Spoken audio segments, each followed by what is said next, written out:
Hello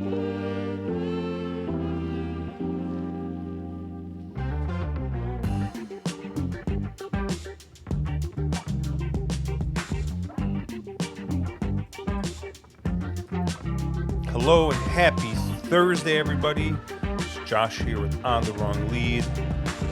Joined as usual, Mr. Andrew Champagne for another episode of Drank and Champagne. Andrew, little production meeting here during the show. I've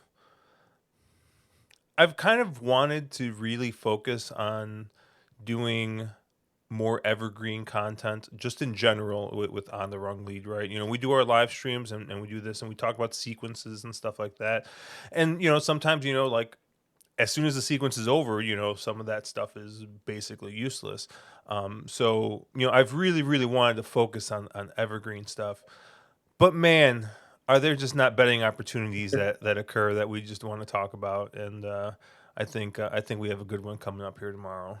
In the podcasting business, we call Josh's lead a swerve or a twist or something along those lines. Yes. So for those of you who did not see it on Wednesday at Keeneland, the pick six was not hit for a second consecutive day. So we've got a big, huge carryover going into Thursday, April 20th. It is a holiday on many calendars, and now it's a holiday on the calendar of horse players out there for what we'll be seeing at Keeneland tomorrow. A 2-day carryover in the pick six starts in race number 4. It is a $1 minimum wager, and as part of that pre-production meeting, Josh and I went over our tickets, and we are approaching this sequence in very, very, very different ways. But before we get into the sequence, how you doing, man?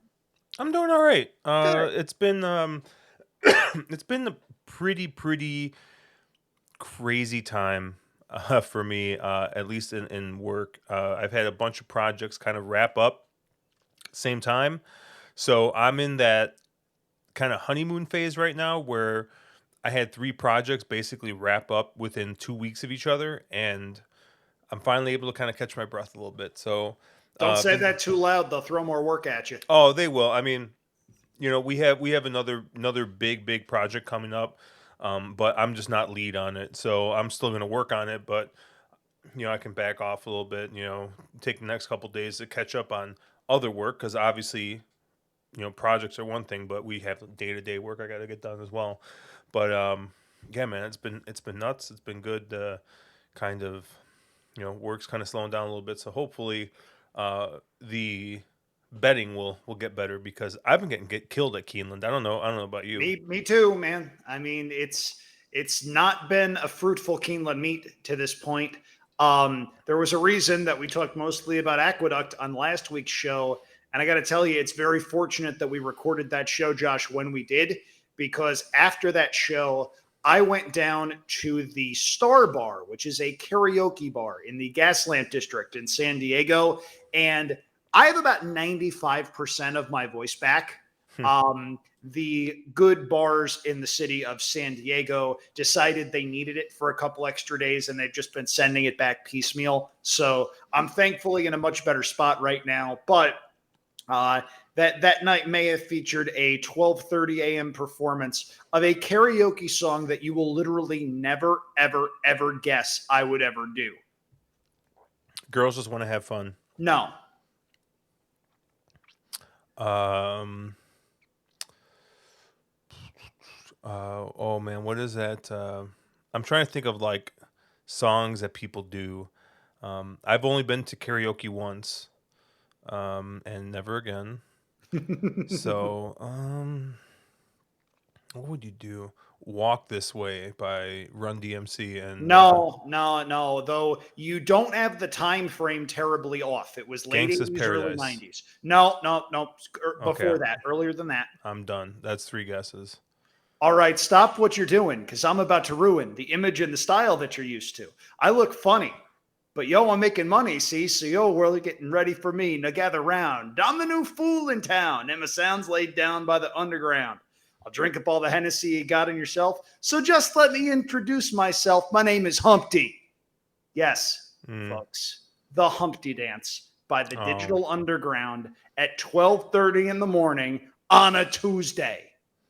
There were not well, many good life decisions that were made inside that karaoke bar on Tuesday night by the people of Katina Media, but love all of those people. There were about 130 of us over 3 days in San Diego, and we got to do a lot of really cool stuff. There was a Padres game on Thursday night. I came back with a Juan Soto bobblehead that's over there, and introduced to our friend Beamy right here. So Beamy's got some company. Also, this thing has some company, of course, too. The trophy for the Friendlies Mini Golf Invitational with a couple of names that horse racing people might recognize down there on the bottom. Shout out to the Neville's family and to a whole bunch of people whose asses I will once again kick this coming August. But serious note, San Diego is absolutely incredible. I acknowledge that it is possible to have bad days down there, but I guess I just don't want to believe it because the city is just as awesome as any there are in the continental United States. Shout out to Katina Media for putting on just an absolutely awesome event that a lot of people had a lot of fun in. And in my case, I guess a little bit too much because I left my voice in a number of different establishments down there. But able to recover. And next week, I'm back on the road again. I fly out on Sunday for a couple of days in a suburb of Atlanta. So that'll be fun. I think it's funny that you continue to talk after your karaoke impression because we probably lost all of our viewers and or listeners after that See, I don't rendition. think we did. I think that may well serve as a marketing tool. And I have an idea for an interesting Kentucky Derby heads up wager that we can talk about off air. That's called foreshadowing, kids. I just know that my friend Bill is going to message me, and he's just going to be like, "I really had to power through that. That's that beginning of this It's okay. episode." I get messages from people like that too, literally all the time. You get used to it, Josh, really. Look, I with also me, get texts about you, which is kind of the funny thing. But well, I get texts about you too. How you like that? um, so yeah, so we're I don't know, Andrew. I think we're gonna try and catch lightning in a bottle twice here, since obviously the last time we covered a Keeneland pick six, um, we nailed it. Well, Unfortunately, no, it wasn't a we, it was a you. You nailed it. My God, you really need lessons on how to take credit for the things that you do. I'm going to sit you down and I'm going to have you watch the entirety of my Lord Miles victory lap until you understand it is okay to gloat. I mean, we really nailed it, Andrew. So, but yeah, I don't know. This is a really tough sequence. This is gonna. I think it's gonna take some time to get through. So why don't we just kind of jump into it here? All Um, righty. Starts at race 4 tomorrow. Looks like post time is gonna be 2:36 local. That's 1:36 central, 11:36 Pacific. No one cares about mountain time, so we won't even talk about it. And yeah, it starts with a mile and 16th, 30,000 claimer, N2L on the dirt. Um, Andrew, I feel like the Keeneland dirt has been playing pretty speed favoring. I'm not gonna say that it's 100% speed bias. I just think that it's probably been plus to speed. It hasn't been like unbeatable, I would say, but you know, you're I think there's a real you got ministerial here at 9-2. Oh, Hoku, yeah. That's your morning line favorite here. The 7 horse for Kelsey Danner. I read Ortiz Jr. 9-5 in the book. I will say, I feel like of these lines, um, they haven't been close. I don't necessarily know how much of it is the morning line maker or how much it is just they knew money being splashed around, and maybe the morning line maker not knowing or not being in the know. But yeah, I've kind of this Keeneland meet's just been weird. I feel like I haven't had a good grasp on it. I've looked at morning lines and thought, hey, this horse is 10-1, and then he goes off as like 5-2 as the favorite, and it's just like, what the heck? But I think Hoku's probably is going to take a decent amount of money. I think the 9 horse is also in here with a big shot. But I'll let you go first here, Andrew. Where did you kind of land here? So, big question here. Hmm. What's your favorite Hoku song? I have no idea who Hoku is. Hoku is the daughter of a Hawaiian musician named Don Ho. She was big in the late 90s, early 2000s. She did a song called Perfect Day for the Legally Blonde soundtrack. Please don't ask me how I remember this stuff and never remember why I went into the kitchen 5 minutes ago. It's a curse. Having said that, Hoku takes what can only be considered as a monstrous drop in class. This is a runner that, first time out, broke the maiden by more than 2 lengths over a next out winner at Tampa Bay Downs, going a mile on the turf. Looked like a pretty serious horse. Just hasn't really moved forward figure wise off of that effort. You see an 82, a couple 81s, and an 82, at least in the speed figures that we're looking at here on the YouTube show. Last time out, runs second, beaten about 4 lengths against optional claimers, takes a gigantic drop, not just in for 30, but against non winners of 2 life. They're expecting to lose this horse at the claiming box. They're trying to get a win before that happens. I think this is a logical winner, but I don't think Hoku is necessarily a single. With that in mind, one logical and one bomb. The logical is number 9, Jeeper, who comes in from Fairgrounds. I'm a little undecided on Fairgrounds form. I feel like that form hasn't really been franked anywhere else, but another class dropper. You see optional claimers the last two. This horse was probably just in over his head a little bit. Comes down to that 30,000 non winners of 2 life claimer. Big, big drop for connections that know how to win races, must use based on that. The bomb that I'm using is number 4, Yono. And I want you to do me a favor if you're following along in your past performances or if you're watching along here. Just ignore all the synthetic races. Just ignore all of them and go to the dirt races that you see in September and October from last year at Churchill and Keeneland. Those races aren't bad. You see speed figures in the high 70s, you see a 74, you see an 80. This horse is absolutely good enough to win this on his best day. I don't know if he's going to be 20 to 1. My guess is we'll probably get 10 or 12 to 1. But if you're looking for a price to kick things off, do not ignore horse number 4 in the program. 4, 7, and 9 for me to kick things off. I've got a couple of singles later on in the ticket, trying to get there, at least in the early part of things. Hoku, I think, is well met. Don't necessarily think that one is a single and move on type of favorite, though. Yeah, and I was a little bit surprised by the um by the price on the morning line here.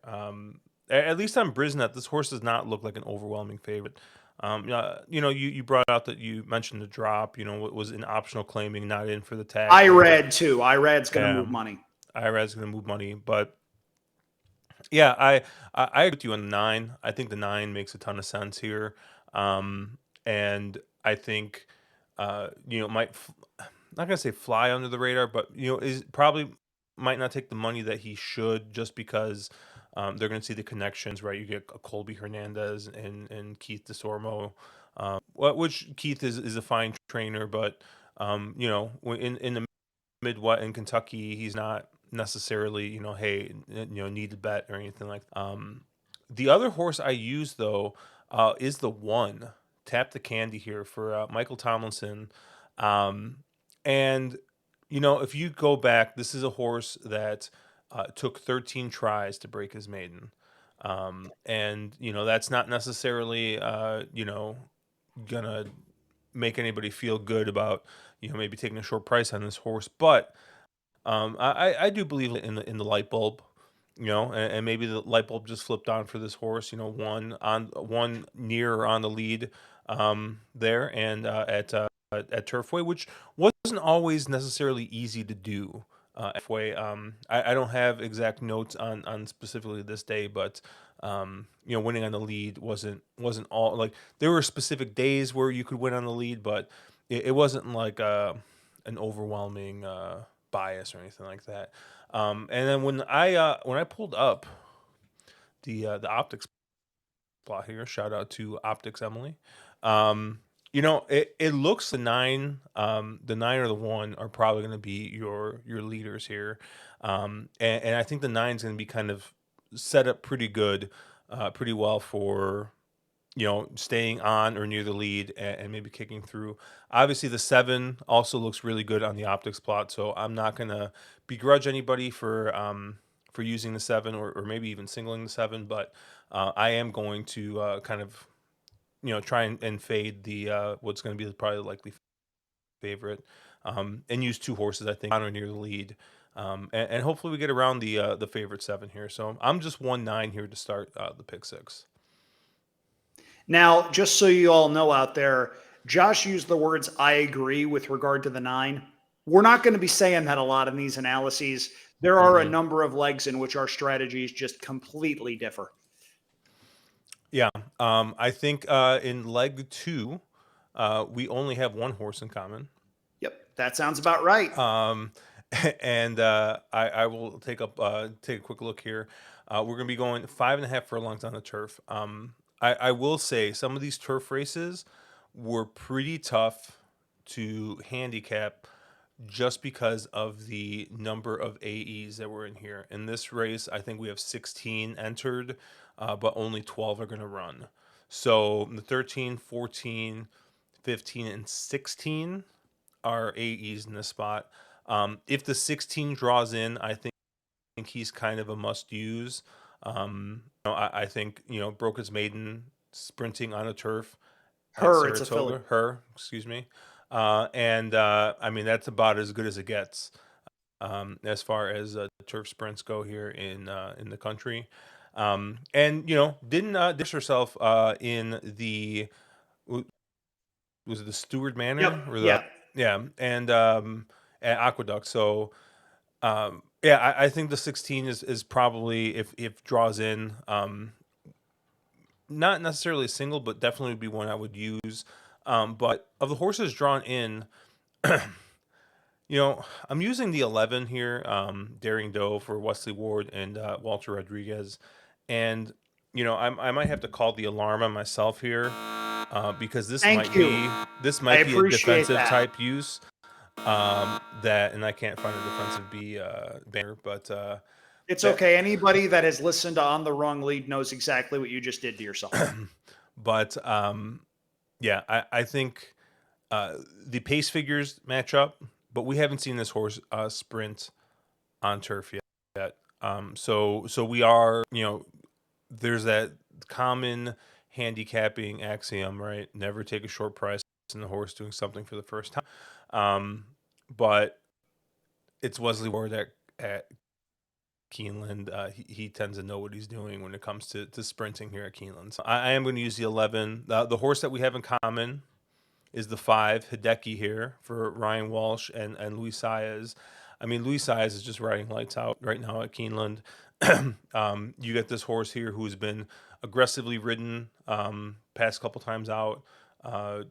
And I think this might just be one that might find himself on the lead or close to the lead. Luis Saez is always one who is able to work out a trip, especially in these turf sprints. And then the price I'm going to be is the 4, Stella Teresa here.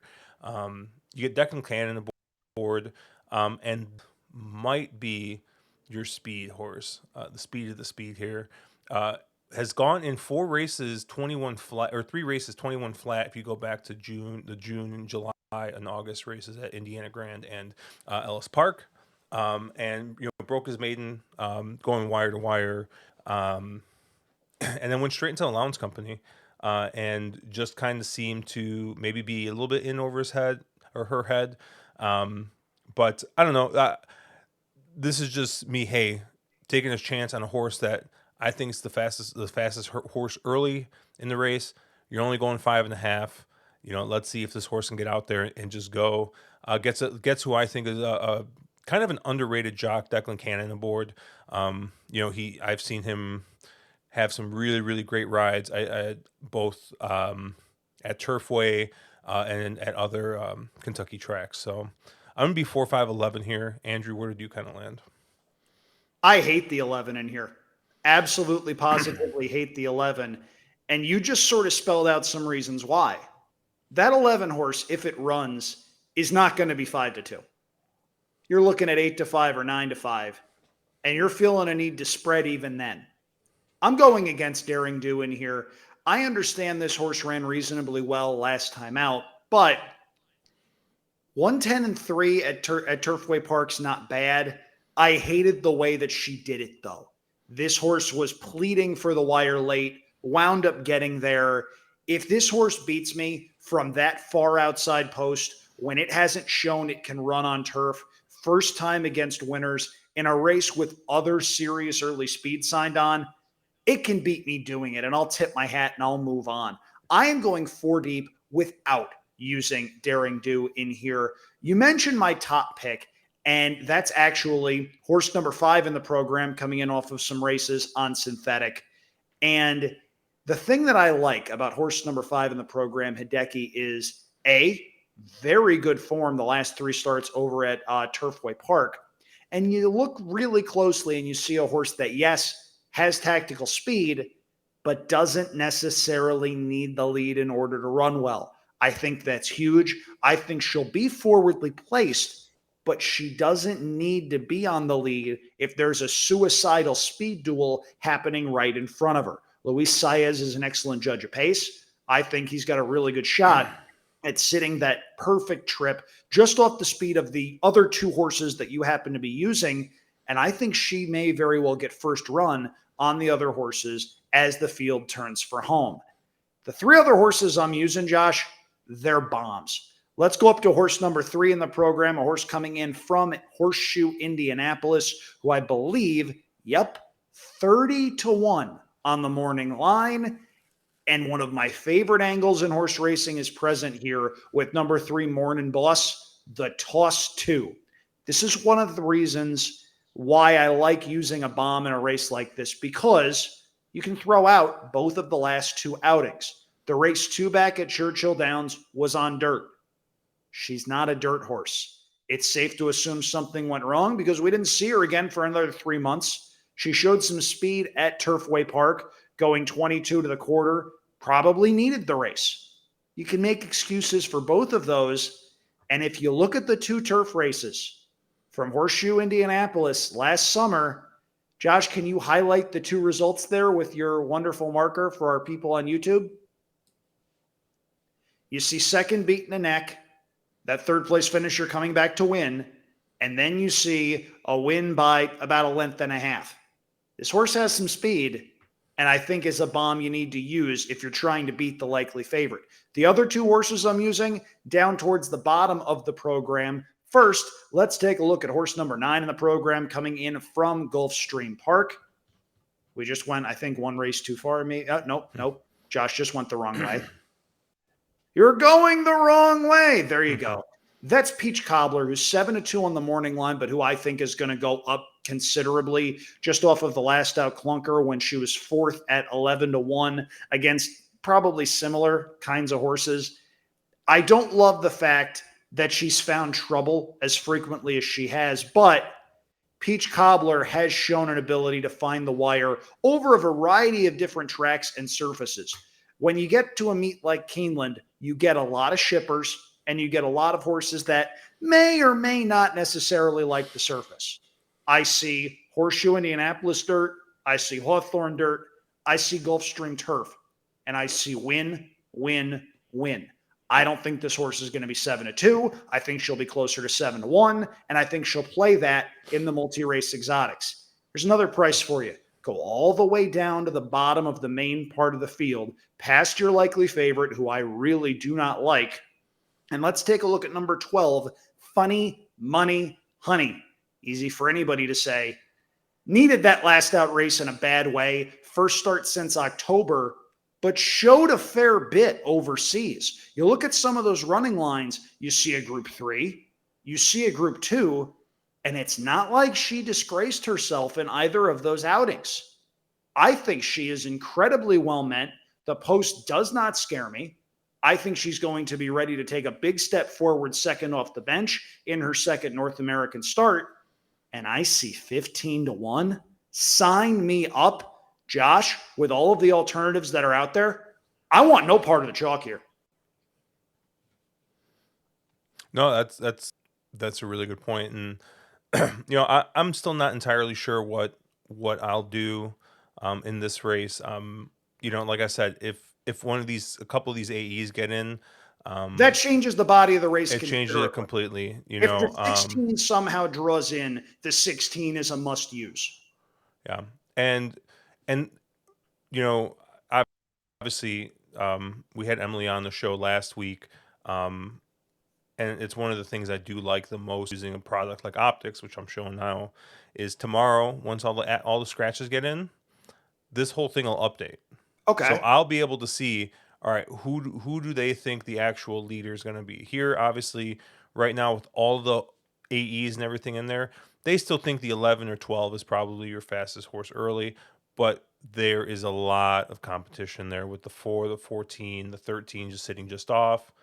You know, it'll be interesting to see what how this kind of looks. Um, one horse that was kind of like the last horse I tossed, and I do want to talk about a little bit. And like I said, this could all change tomorrow with scratches and stuff. But was the one lost my sock for John Velasquez and Derek Ryan. Um, I just thought that this was a horse that had run a really good race here in the Limestone last year, and seemed to be the best figure that she's run. Is a tourist, so wants to go a little bit longer, maybe wants to go a mile. But I, I think her two best races were going 5.5 so far. And like I said, that 92 figure three back at Keeneland really pops out. Um, it's just going to be, hey, where's this horse going to end up, right? How much speed is going to get over? Is John Velasquez going to be able to work out a trip pressing from the rail? With 12 horses, it gets tough. I mean, how many times have you seen Joel Rosario on the rail in a turn and he just finds nowhere to go? You Yeah, the know, post position is a really big problem with Lost My Sock. If Lost My Sock was breaking just a couple of posts outward, I probably feel much more optimistic. But instead, you have a closer that needs that kind of trip on the rail, having not run since June. Nice horse, but if that one beats me, she beats me. yeah. And one other thing I do want to point out about the 5 Hideki, which is a horse that you and I both like. Three back had a little pattern here, ends up coming back to win. And if you look at the 30th, we got another little Z pattern here. Checked hard, obviously 3/8.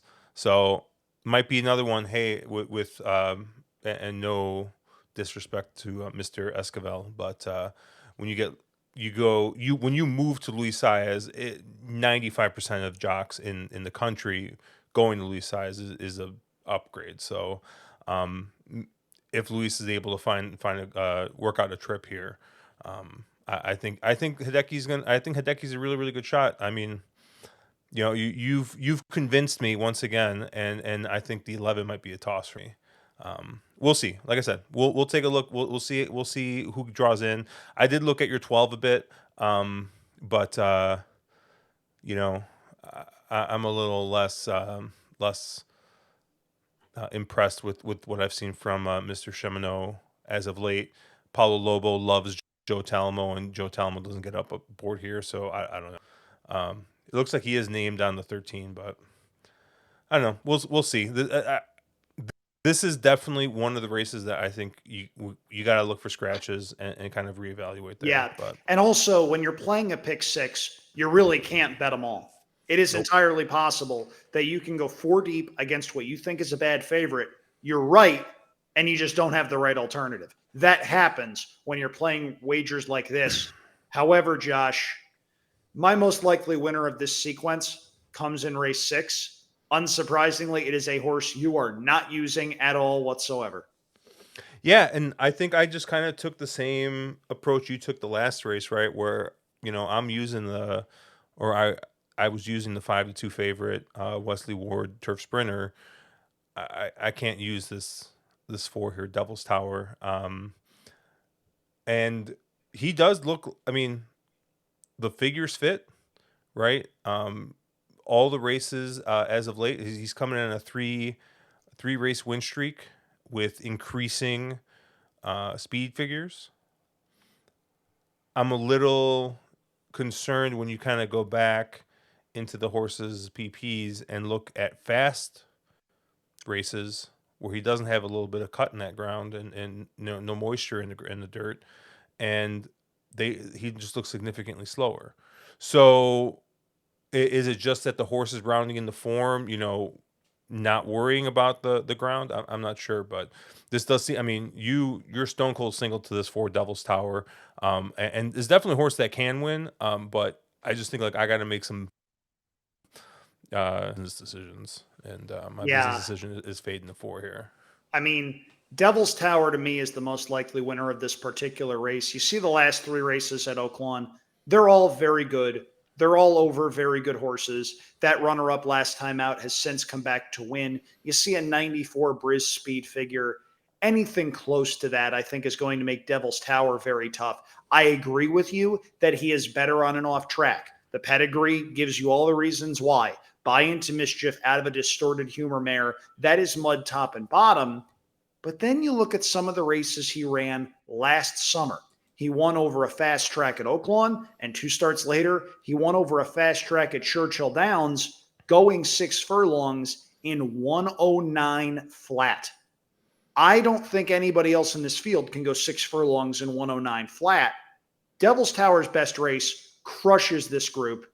His normal race, I think, still beats this group pretty handily. He's 7-5 on the morning line. I think he comes down, and I think he should be treated as a free square, single and move on. Any concern that he hasn't run 6.5? I mean, he's run 7, but he ran probably his worst race on the PPs. Not really, not with the way he's come around. I see that layoff after the race at Horseshoe Indianapolis, and then I see the race where he was rounding back into form, and now I see he's in form. He's going the right way. I'm not concerned about 6.5. I'd have concerns if it was 7 or a mile. 6.5, I think, is well within this horse's scope. Yeah. And if you guys are watching on video, you saw me cross out the A I had written then now next to my man Flintstone. I moved him down a little bit after It I'd kind of already. looks like a campfire next to a tent the way that you did it. uh, yeah, I ended up on 3 horses here. I got the 2, the 3, and the 8. And I'm gonna just pull up the optics plot for this race because I kind of went through and looked through the race, and the optics plot kind of um, I guess once I saw the optics plot, I kind of changed my mind. Optics loves your 4. Your 4 is sitting good right in the middle of the plot. Emily Um, Gullickson, you're a wonderful, wonderful woman. is got the best speed figures. Um, you see the little graph over here, and I mean all the bars. It's got all the bars there. Um, there's a couple of red words in here where Emily thought that got a perfect trip, and with the race shaping outcome with the weather and the way the weather impacted the track, that these last 2 races were probably setups. Um, but needless to say, probably the fastest horse in the race. Um, I looked at it more from, hey, who might get a run before this 4? Obviously, the 8 is probably your likely leader. That's Tilted Towers, who I am using here for Brittany Vandenberg and Mr. Vandenberg. Um, Horses needs to improve, and is basically, I think, the only way the 8's going to win is if he gets out there loose on the lead and lone. There's a chance for it, but maybe probably not, because I think the 2 and the 3, Summer Splash and Nifty, who are the other horses I'm using in here, I think one of them is going to press the pace, and I think especially the 2 Summer Splash at a nice price at 8-1 might be able to kind of get that run before Devil's Tower and maybe hold hours. So 8-2-3 is kind of where I landed here. A couple of nice races at Sam Houston, but with the way the Sam Houston meet's kind of gone this year, I don't know what he's been facing. Poor Sam Houston. Poor Sam Houston. But at least on Brisnet, the figures look good. I think the pace setup's going to be there. You get Raylu Gutierrez. He's been kind of cool to start the meet, but coming off that, winning the fairgrounds meet, leading rider there, hooking up with Brett Calhoun, who he rides for all the time. So I thought the three made a bunch of sense here. The two I think is going to be a really really nice price here. Coming into Andrew McKeever for the first time, and he's small sample size. He's 1 for 3 first off the claim. Who knows, right? That's too small a sample size for anything. Came up as a plus stat, but yeah, I think that the 2, 3, and 8 try and get around this 4. Obviously, Andrew, you're taking the exact opposite approach. You're singling the 4. Um, so at this point, we part ways. The 5, the one thing I will say about the 5, if one or two of these speed horses scratch out for some reason, I think you got to use the 5 because the 5, if you go back to that Churchill Down race, um, I mean, is definitely got the speed and has definitely got the ability to throw a figure that I think is very competitive here. Has got 2 nice races here at Keeneland. If you go back to either early 2022 or 2021, so has a couple runs over the surface, has been working well. Interesting 12 to 1. I like I said, you can't use them all. Playing a dollar pick 6. And so he was kind of my last cut in this race. So I'm looking at my man Flintstone, Josh, and I don't see it. I see 0 for 3 this year. I see 0 for 8 in 2022. I think he likes running around with his friends. I don't think he likes winning, and I hate betting those horses. hey, you said that you don't like what do you say, the toss 2? Look Yeah. at what about a toss 32? You know? Just why not, right? I don't know. I'm still trying to get over the campfire drawing you got going there. Is that I see the fire. Is that supposed to be a s'more that we're Yeah. making there? Yeah, it's a s'more. So, This is you like a know, Rorschach test for those of you if that have there's a lot of taken notes. scratches with the matches that make the fire, then you use him. That's what that is.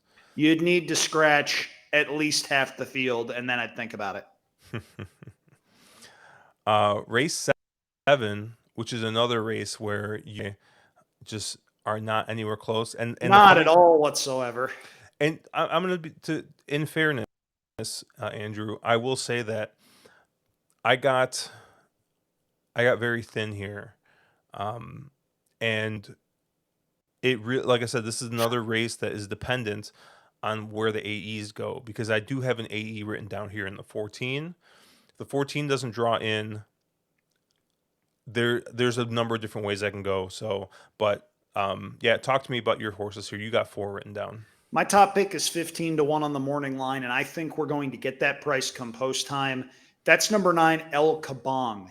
And El Kabong has been running on the synthetic track at Turfway, not running particularly well. You see 2 races that just represent a little bit of a downturn. But this horse loves Keeneland. The 2 starts at Keeneland, a win and a third.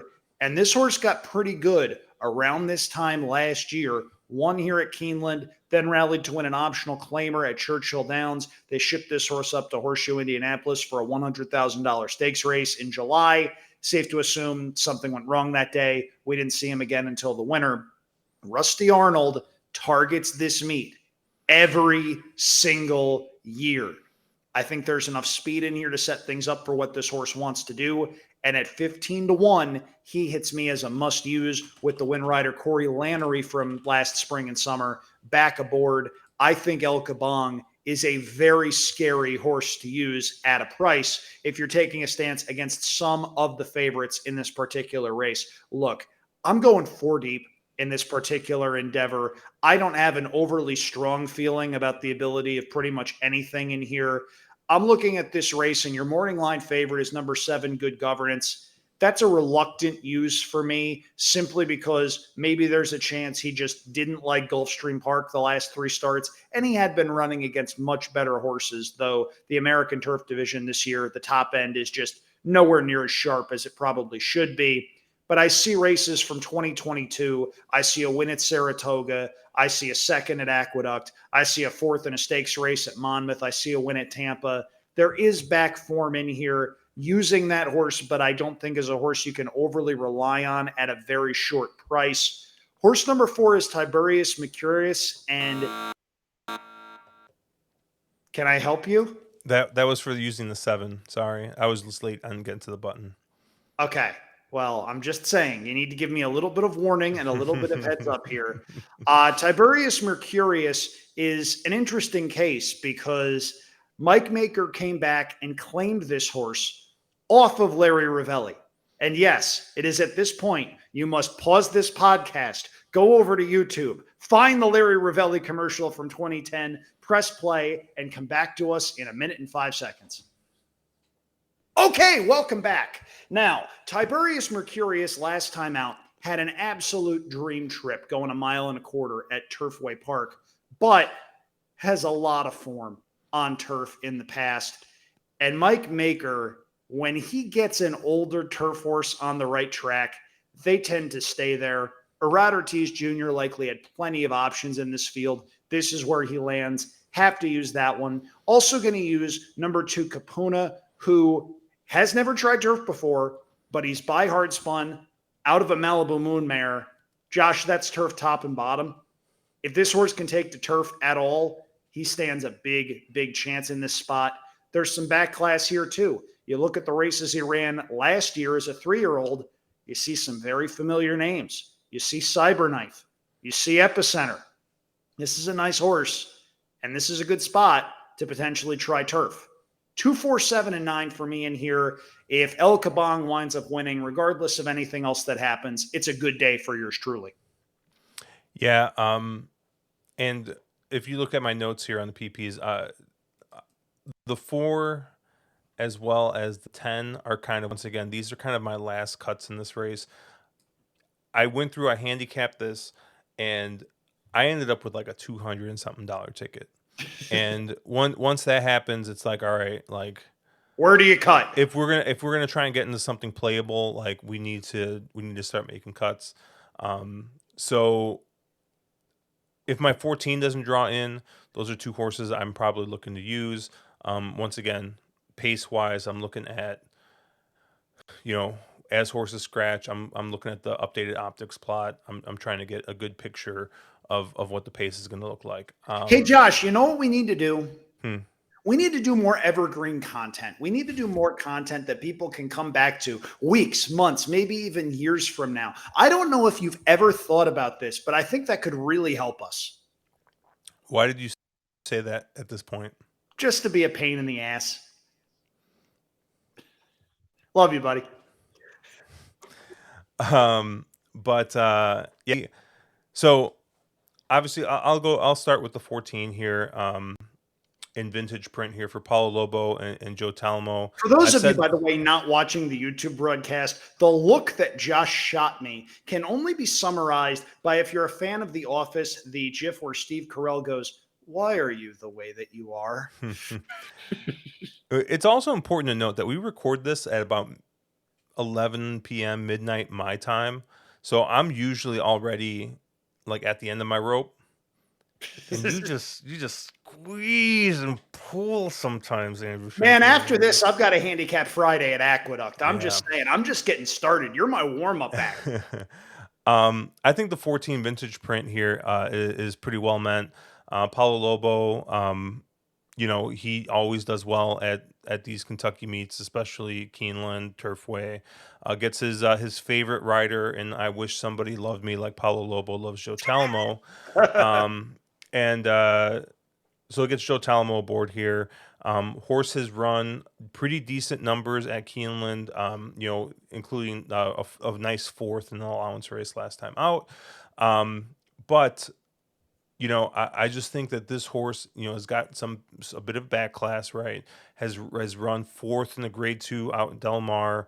The Mint Million, it's at Kentucky Downs. That is just its own thing. It's a $2 million race now, Josh. You see that? Kentucky Downs came out with their thing for the fall. Yeah, they had a race takeout. They had a race takeout in order to to raise that extra $1 million Hey, or whatever. money's got to come from somewhere. But if you kind of once again referencing the good old optics plot, the 14 sits a nice big old square right there in the middle, and really really nice speed figures.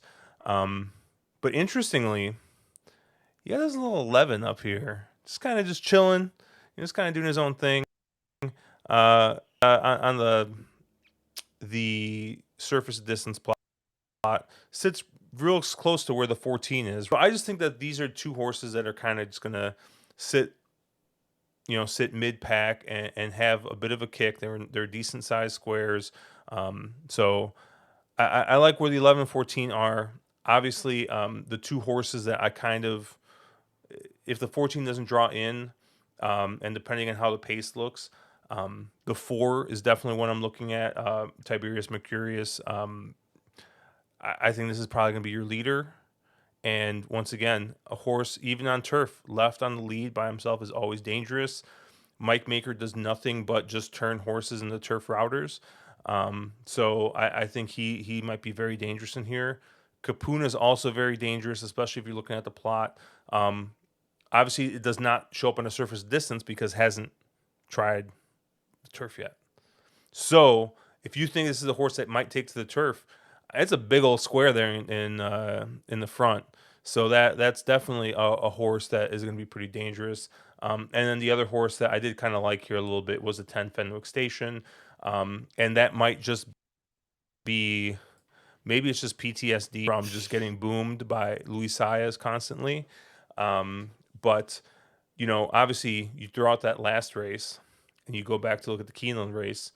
He had his best race running at Keeneland, obviously going a little bit longer, and Luis Saez just put them to sleep and won on the front end. But hey, maybe he does it again here. I don't know. So I thought the 10 at 8-1 was definitely worth a look. But looking at the way the sequences played out, I had to make tough decisions. So the 4 and the 10 were kind of my last cuts in this race for the ticket that I'm going to give here. But obviously they might be horses that end up on my ticket depending on scratches and stuff. So Yeah, Fenwick Station's two-back race jumped off the form at me too. You see Saez coming back on for a guy in Eddie Keneally that knows how to get a horse ready to run at Keeneland second off the bench. If this race was longer, Fenwick Station would absolutely be on my ticket. I just think he wants to go even longer than this mile and a 16th distance. If this yeah, was a mile and a quarter, mile and a half, Fenwick Station would be a must use. But I see a horse that two back ran very well, but got a perfect trip in doing it. There's other speed in this particular race. I think that's a good toss on your part. yeah, and I think that I only briefly talked about the 11, but I think the 11 is the opposite of what you've kind of were talking about with the 10. I think the 11 has been put into races that are just going too far for what he wants to go. So I think the cut back on the 11 is actually is going to be very very helpful. The So 11 was the last horse I threw out. You look at the overseas form, that's not a typo. This is a Group 1 horse. This is a horse that went out in the Epsom Derby, known as the Kazoo Derby overseas, and was 28-1 in a big field. Somebody thought that horse could run a little bit. They shipped that horse over here, runs up against Classic Causeway, runs up against Nation's Pride, Annapolis, really good horses. That was a tough toss for me. I just see a horse that hasn't run since September. Graham Motion can ease his horses back in a little bit. This isn't the goal for this horse, but throw this horse into your stable mail as one to potentially watch this summer because Graham Motion has a history of being sneaky and turning horses like these into graded stakes winners. yeah, so I landed on 11 and 14 as kind of my top picks in this race. And obviously the 14 doesn't draw in, and we'll see, like I said, how other things play out with the pace. But yeah, let's move on here. We All got right. I take no pleasure in saying this with race number 8. hmm I have gone on record as saying it is an absolutely horrible practice to just bash morning line people because it is a thankless job. They get no praise for it when they're right by most people. And generally speaking, they're doing multiple jobs over the course of a meet. This morning line is wrong. It's just wrong. And it's wrong from the get go. You see number one Vittorio for Bill Mott, and you see 6-5. Okay. Drops out of a grade three. All right. This horse hasn't won since December of 2021 and goes in a race that is overnight stakes quality. I don't think he's going to be 6-5. It wouldn't shock me if he wasn't favored in this particular race. I'm against Vittorio here at any rate. I'm going too deep, and my top pick is number 4, War Campaign, a horse that has run a surprising amount of very consistent races. If you wind up looking at whatever speed figure of choice you happen to subscribe to, but if you use Briz, you see on dirt. I am completely and totally throwing out that last out effort at Turfway. I think that was just a tightener. 92, 93, 97, 95, 94. You know what you're getting with War Campaign. You're getting a horse that Corey Lanerie knows very, very well, a horse that has a little bit of a kick, but seemed to get some tactical speed as last year went on. They saw fit to try this horse in a couple of stakes races against horses like Rattle and Roll, who was a very nice runner. Wound up running second to that one in the St. Louis Derby. This is a nice horse that's been working very well. Second off the bench for Phil Simms. Lanerie, as mentioned, stays on. He is my top selection. The reason that I said this morning line was so cataclysmically wrong, number 7, Creative Minister, Josh, is 15-1 on the morning line. He might not go off a third of that. And I don't know what was going on. I don't know what was happening when this morning line was getting made.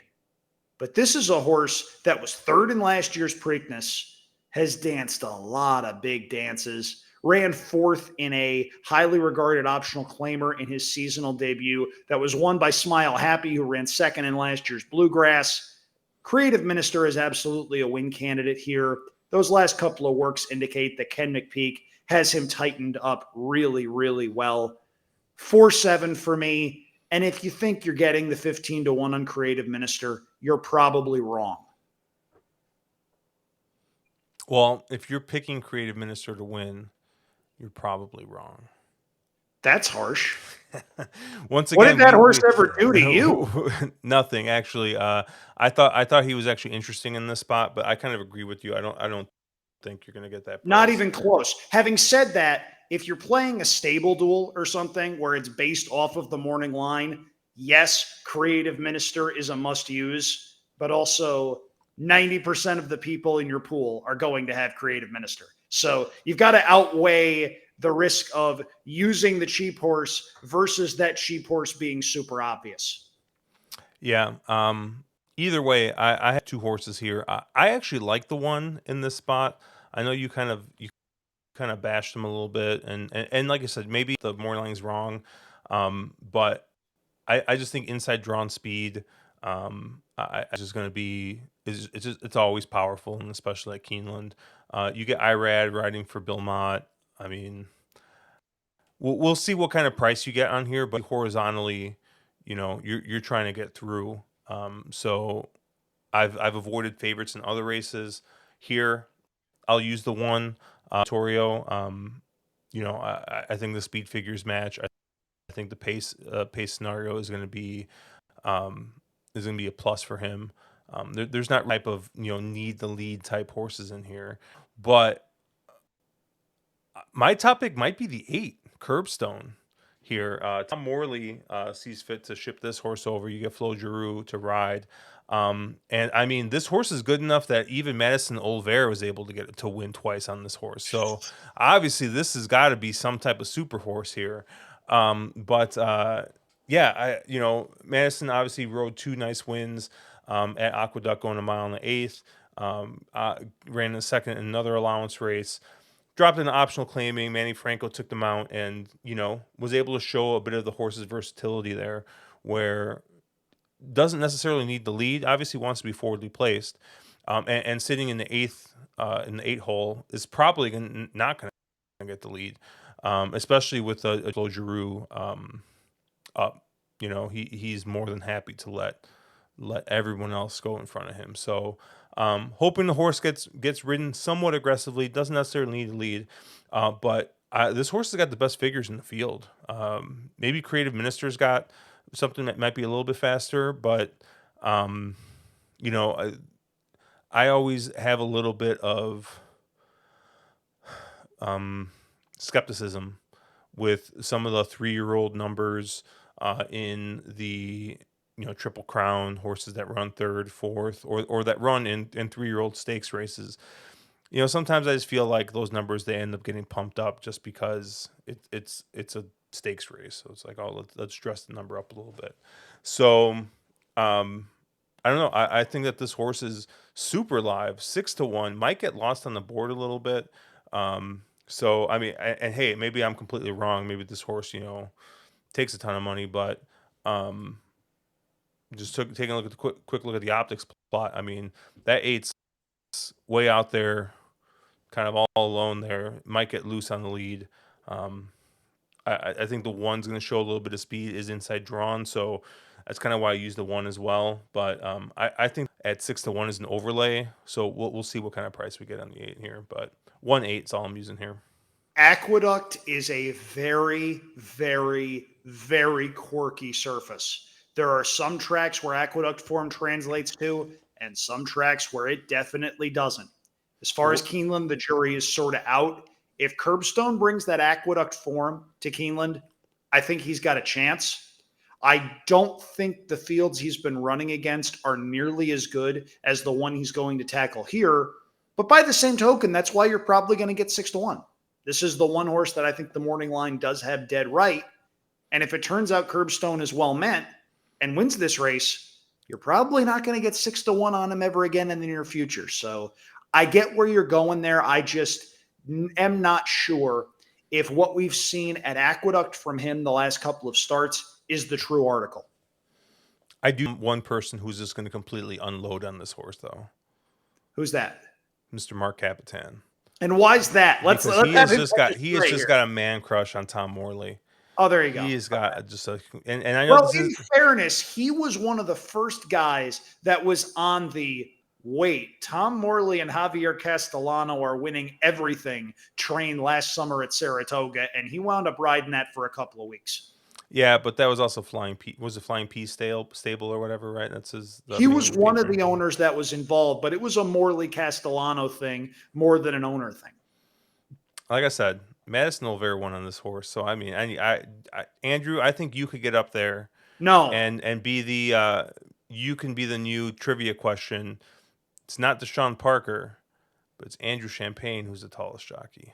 Well, I don't know. Joey O'Brien, when he was riding Declaration of War in the Breeders' Cup Classic, that threatens that for sure. And also, if I was to get on, there would be a late equipment change, and Curbstone would be not just 120 pounds that he's carrying, but about 120 pounds overweight once you consider all the tack and stuff. All right, Andrew, you got a single to close this out. Yeah. Talk to me about your single here. If Just So doesn't win the finale, I don't know who does. Just So debuted going 2 turns, which is not an easy thing for any horse to do. For Chad Brown, who has phenomenal numbers, but is just good with first-time starters. His first-time starters sometimes need a race to get going. And this one may have moved a little bit early on the synthetic track at Gulfstream, still ran a pretty good second. Here, gets the turf, gets Joel Rosario, who of course rides a lot for Chad Brown, and I think is eligible to move forward in a big, big way. By Justify out of a Congrats mare. Good turf pedigree on that one, I think. I like the recent workouts. Chad doesn't work his horses particularly quick for no reason. So when I see the last out work of 4 furlongs and 48 flat, 6th fastest of 74 at the distance, I think Just So is ready to run. That's my single here. If that horse doesn't win, Josh, there are 6 or 7 horses that might be able to win here. So I just figured let it ride with the top pick.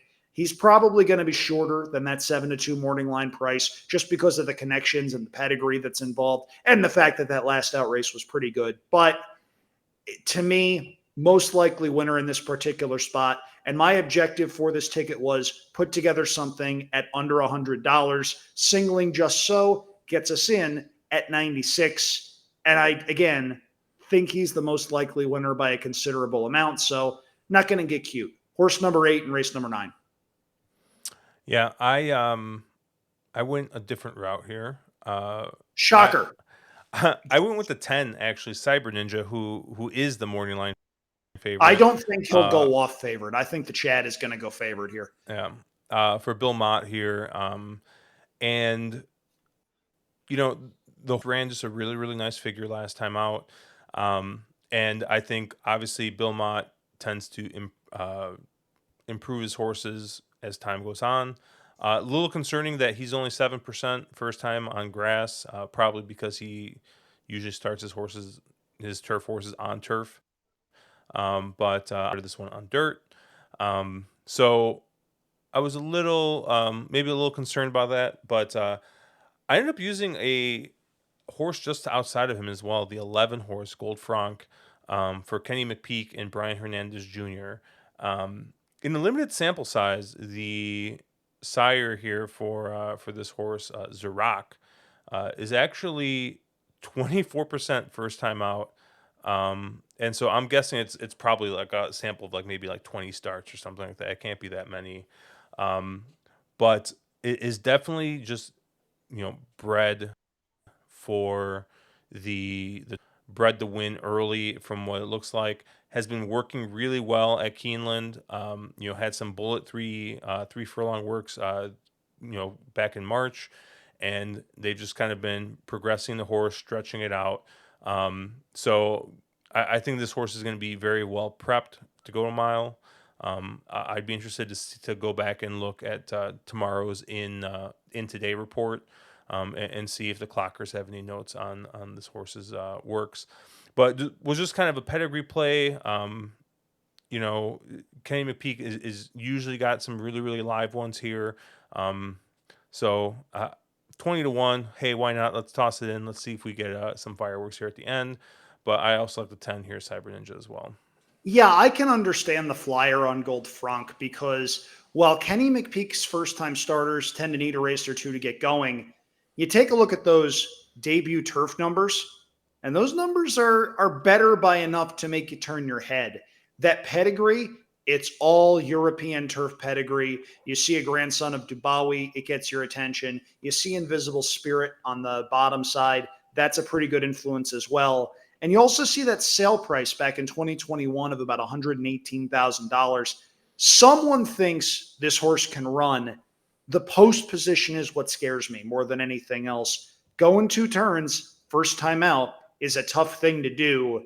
And you draw post 11, that gives me a little bit of pause. But in my position, where I like the Chad Brown horse, Gold Franc is a horse I'd throw in underneath at a price because if that horse runs second or third in behind him, I want to make money.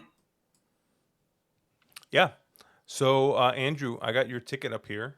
It's a $96 ticket for a buck, which is what Keeneland's base is. You got the Yeah. 479 with the 35912, single to 4 in leg 3.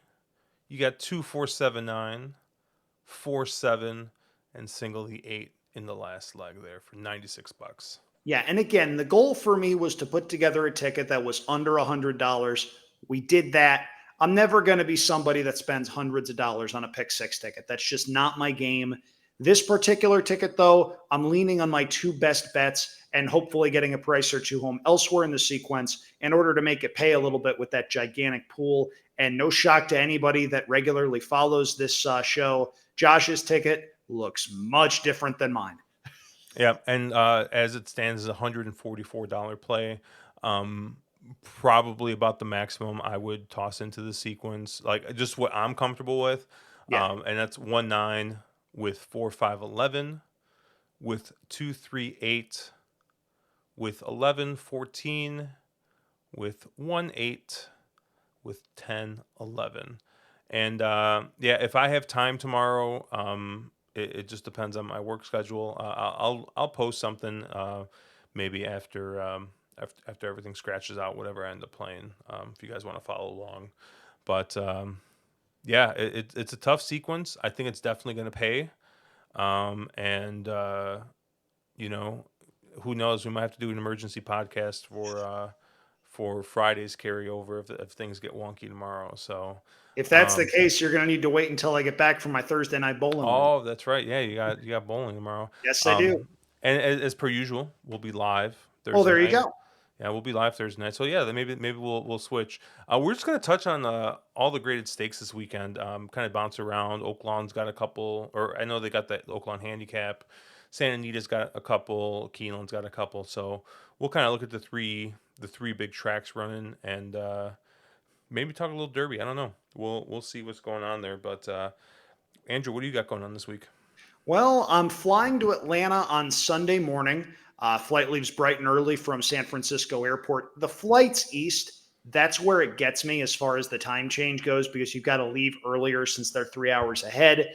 I've got a work thing Monday, Tuesday, Wednesday, back late Wednesday night. So another nice quick trip. Really hoping that this one is a little less eventful when I get back. Josh, did I tell you about the trick my cat learned? No. Okay, so I got back from San Diego on Friday and I left on Tuesday, left my cat with, full food, water, clean litter box, whatever. Great. I come back and I'm expecting my cat in the living room waiting for me because that's where he usually is when he hears me coming. I open the door. There's no cat, nothing. I'm going, Elliot, what's going on here? And I hear this muffled meow coming from behind a door. My cat, who turns 12 years old in August, has taught himself a new trick. In addition to opening my bedroom door, he found a way to close it on himself.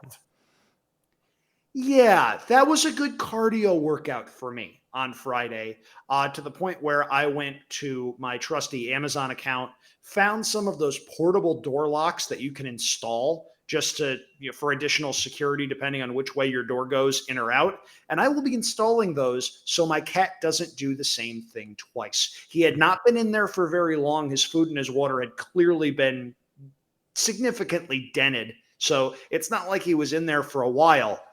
But when that's the first thing you see coming home from a couple days away, that's trippy, man. That's why you don't have pets. Hey, love my cat very, very much. He's usually very low maintenance, but the lesson is always, kids, cats are jerks. Well, it's going to do it for us. Obviously, check us out at onthewronglead.com, at wrong_lead on Hit all Twitter. the buttons. Hit all the buttons. Like, subscribe. Yep, hit them all. And yeah, I think next week we might need to alter our normal date. I don't remember. You're traveling a ton. Yeah, So I'm flying back on Wednesday, and I'm probably not going to be available at night. So we'll see. We'll figure yep, something out. we'll figure something out, or I'll get I'll tag someone in. But yeah, No you thought I was Vegas gonna play the music. Vegas music, didn't you? Bump out. It's okay. Beanie likes the bump out. All right, we'll catch you guys later.